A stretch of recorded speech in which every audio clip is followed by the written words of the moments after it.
Okay, so down here is my home theater PC.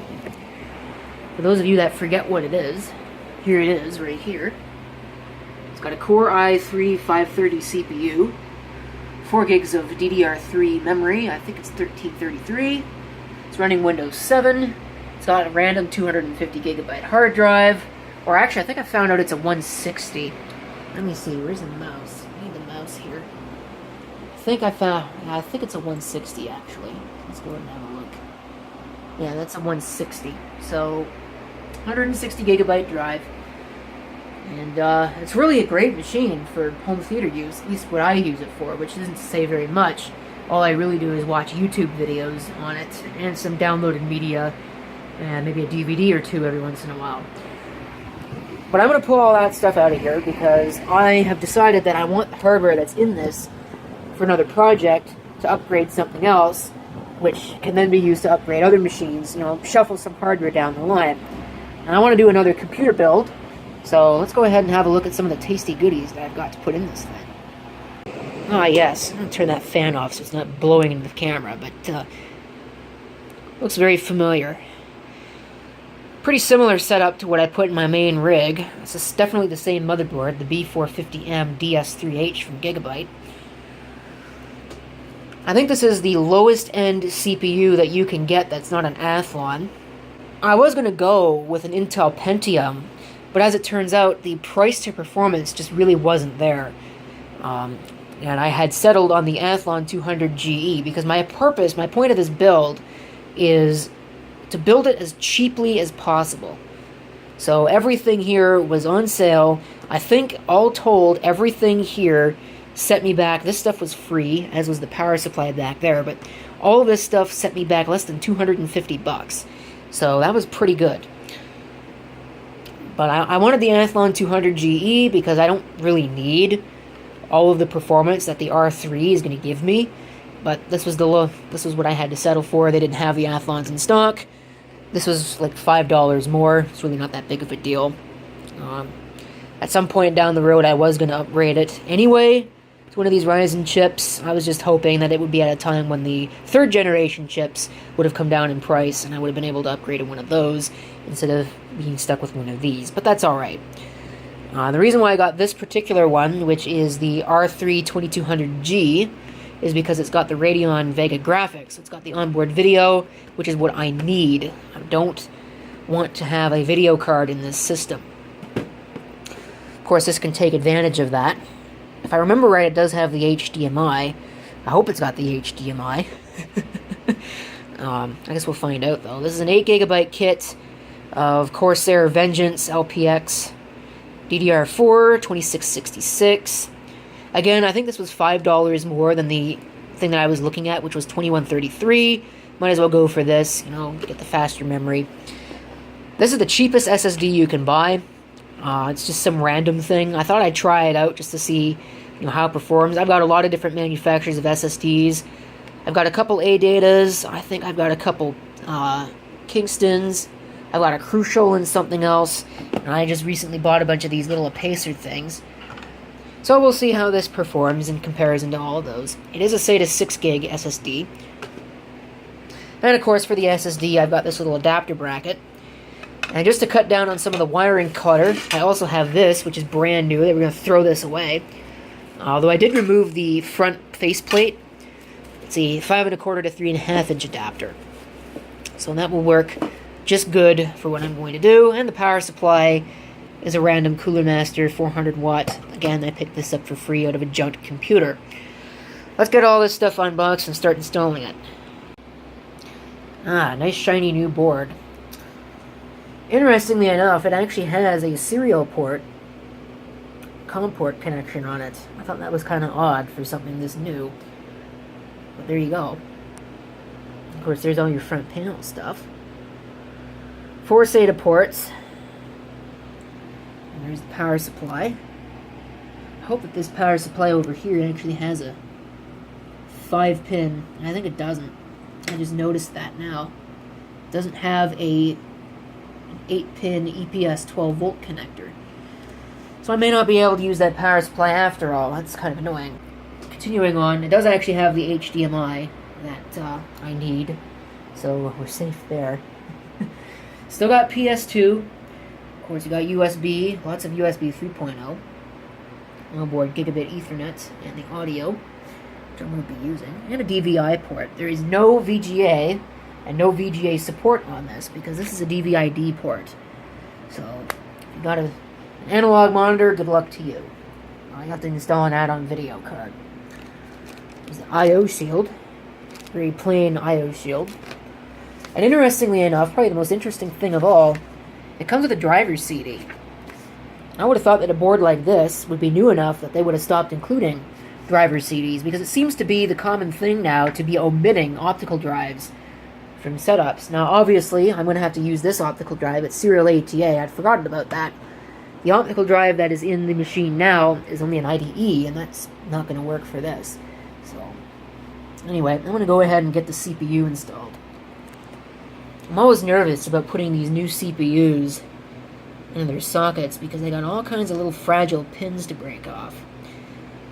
It's one of the reasons why I like the LGA style socket. It's really the only reason why I'd ever buy an Intel CPU anyway. Their mounting system's garbage. Stupid crappy plastic push pins. This is at least a nice real mounting system. As you can see, I did in fact have to take off the existing heatsink cradle because this does have presumably a higher performance cooler. Probably not as high performance as the Wraith Spire. I think they call this the Wraith Stealth cooler. So, and this time I'm going to actually install it properly, so it's not blocking the RAM slot. So let me put that on there. It's got pre-applied thermal paste, so I don't have to deal with that. Okay, the cooler is mounted, and like I said, it's mounted properly, although this here is still not long enough to reach that connector up at the top there, so it still looks kind of stupid, but oh well. Looks even stupider if I mount it any other way, so we'll just leave it like that. And then I got the RAM installed as well. Hopefully it's in the correct slots for dual channel. I actually thought this board had 2 RAM slots, although I don't know what I was thinking. I think it was the other board I was looking at that only had 2 RAM slots. But I could actually upgrade this with another set of that Corsair LPX stuff for another, I think it was like $60. Invest another $60 in this and have 16 gigs of RAM. But I think I'll hold off on that. 8 gigs should be more than enough. Alright, so everything should be ready to go. I'm going to use the existing power supply that's already in that case, even though I'd rather not. But this 400 watt thing can go into something else. I was hoping to use that though, doggone it. Okay, here's all the old hardware. Seems like just yesterday I put this all in this case, and I'm pulling it all back out again. Let me get all the cables unrouted and everything pulled out of this. Alright, there it is with everything removed, I hope. Other than the CPU fan. This should be the only connector left on this board. So now I can pull out all the screws and install the new board in the case. I'll pull out the I/O shield as well and put in the new I/O shield. Like I said, I removed all the connectors and put them out of the way just so I had more room to work and install the new board. Alright, the new board is installed. Look at that. Really looks nice in this case. So, of course the I/O shield. One of the things about I/O shields, it's not so much a problem with these as it is the ones that have the huge ground tabs. Asus is fond of using those. The ones with the ground tabs that stick on the top of these ports. You need to make sure that you do not get those tabs inside of the ports. Been there, done that. You will use a lot of choice words if you do something like that. So, there you go.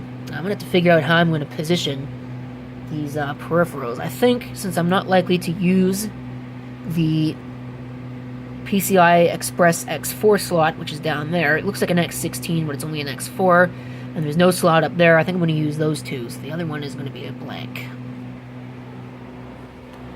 Coming together, though. Okay, here's the SSD. This thing is ridiculously light. There's like nothing to it at all. Let's install it in the bracket, and then install it in this caddy, where there's, this is another bracket, I guess. Use the correct terms, and I'll put it in the case. Okay, I think we're all cabled up and ready to go. Look at that spaghetti mess in there. By far and away, the most difficult part was installing the optical drive and the SSD and the bracket into this little cage right here. I have no idea why that was so difficult, but it was. I've got this old hard drive still hooked up because, just for grits and shins, I want to see how badly Windows craps all over itself trying to load on this new hardware. Because it couldn't go from the Pentium 4 to the i3, so I have my doubts that it is going to go from the i3 to this. Let's go power it up. Okay, are we ready for this? Let's see what it does.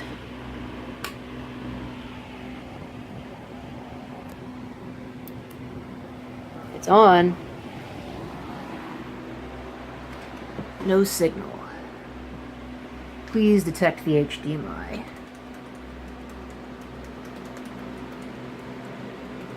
I think it just turned off. Probably reset itself for the new CPU.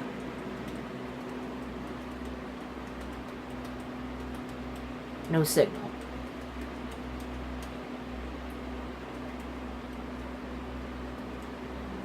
Oh, here we go. I was looking at the computer, I wasn't looking at what it was doing. BIOS has been reset. Please reconfigure your BIOS setup items if needed. Don't mind if I do. Okay. Alright, sweet. Looks like it worked.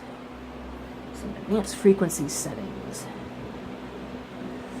XMP. Let's just go ahead and turn that on right out of the box.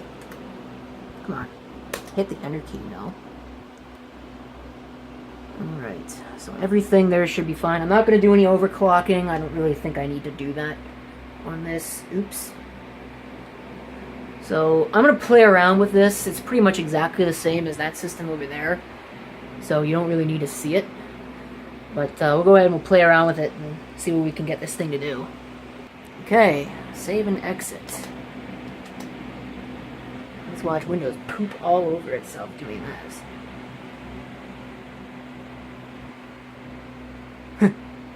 Gigabyte, ultra durable. Starting Windows. Yeah, that's not gonna work.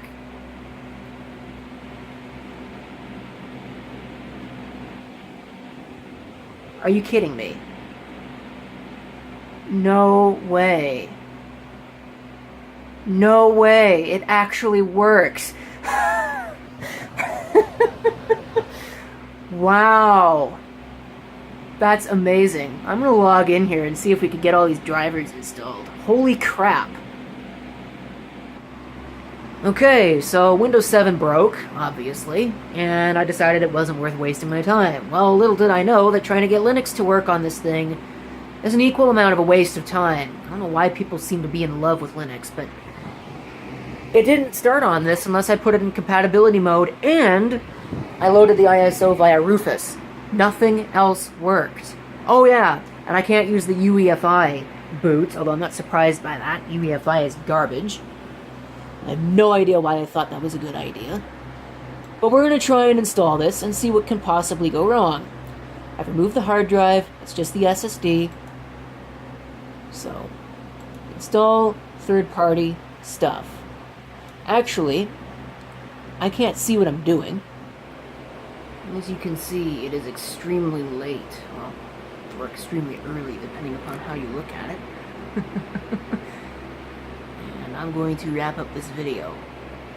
I gave up on Linux. It does not seem to want to run. Well, at least Linux Mint does not seem to want to run on this. So, we moved to Windows. Unfortunately, AMD has only made their Vega driver available for Windows 10. So reluctantly, that is what I got on here.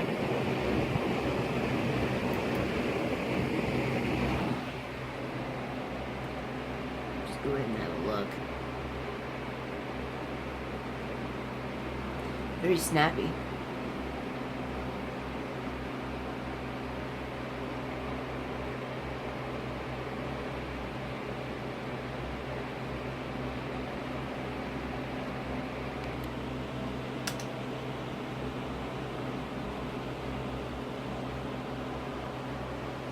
You can see it is running great.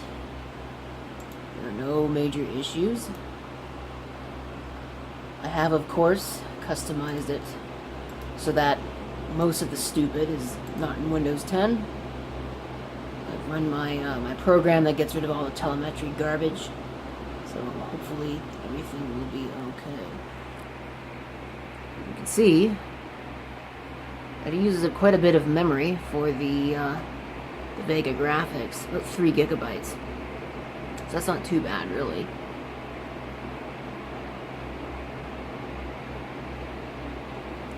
Everything should be fine. Otherwise, so we can go ahead and we could just go check out something on YouTube. I don't know. Okay.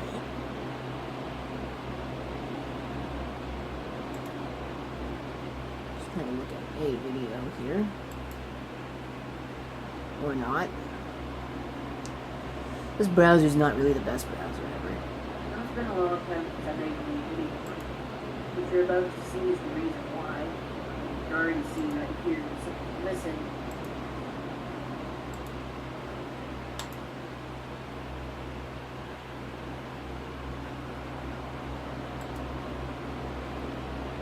No, everything is not gone, at least not yet. So it works pretty nicely. But we had some issues.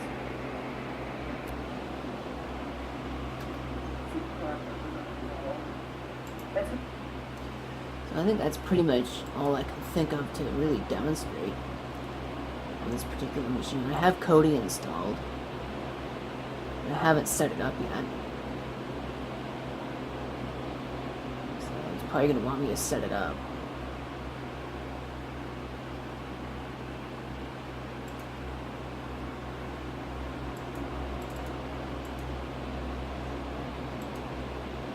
I'll set it up later. I'm going to wrap up this video with that. So thank you for watching. If you have any comments, feel free to leave them down below. And this is CP666 signing off. Hope to see you next time. Till then.